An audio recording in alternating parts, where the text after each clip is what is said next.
Hello, ladies and gentlemen. Robert West back at you with another JTech Student Technology Diesel video. Today I'm going to be showing you how to connect gauges and check your AC system.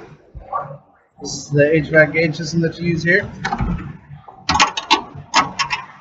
I'll be using this Toyota Matrix because it's a little easier to show you. I'll show you some parts on the truck later.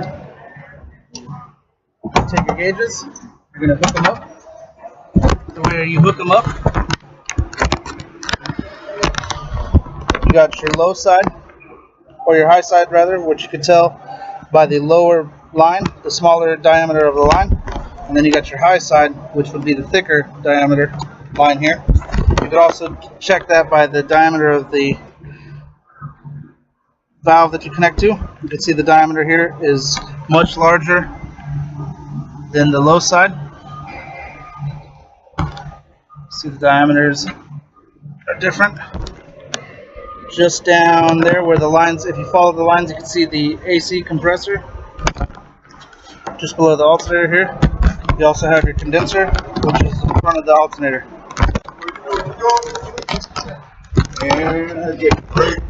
I'll burn out.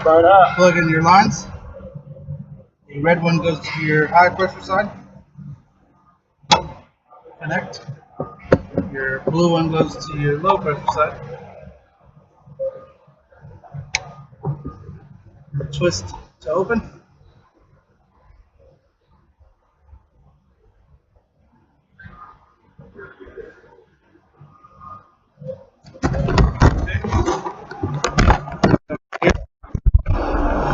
Now you can get your readings.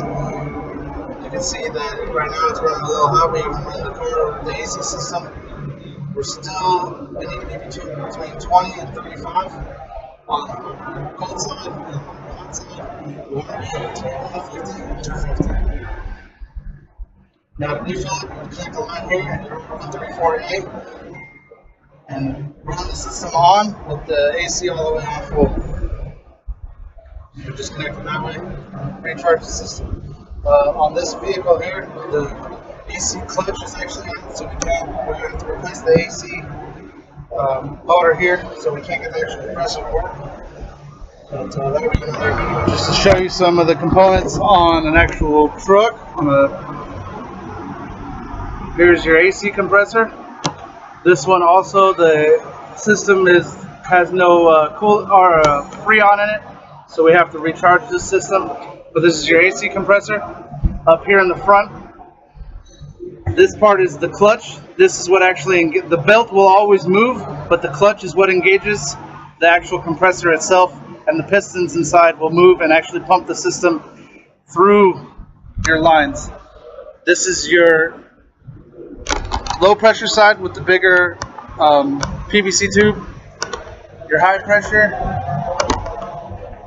is the smaller diameter one here, as you can see running up through the front. Runs to your condenser.